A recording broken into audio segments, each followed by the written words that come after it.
قرآن ترجمے کے بغیر پڑھنے کا کیا فائدہ ہے؟ یقیناً کوئی فائدہ نہیں. اس کی وجہ یہ ہے کہ قرآن مجید اللہ تعالیٰ کی کتاب ہے اور اس لیے نازل کی گئی ہے کہ لوگ اس کی آیتوں پر غور کریں اور اس سے نصیحت حاصل کریں.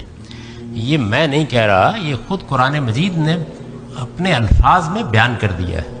قرآن مجید میں اللہ تعالیٰ کا ارشاد ہے کتاب انزلناہ مبارک لیدبروا آیاتہ ولیتذکر اولو الالباب، کہ یہ بابرکت کتاب ہم نے اس لیے نازل کی ہے کہ لوگ اس کی آیتوں پر غور کریں اور عقل والے اس سے نصیحت حاصل کریں. تو اگر کسی آدمی نے قرآن مجید کو سمجھ کر نہیں پڑھا یا اس کا ترجمہ نہیں سیکھا یا اس کو کسی صاحب علم کی مدد سے نہیں سمجھا اور محض الفاظ دہرا دیے ہیں تو اس نے تو قرآن مجید کے مقصد ہی کو پورا نہیں کیا. یعنی قرآن مجید نازل ہی اس لیے کیا گیا ہے کہ لوگ اس سے سبق حاصل کریں.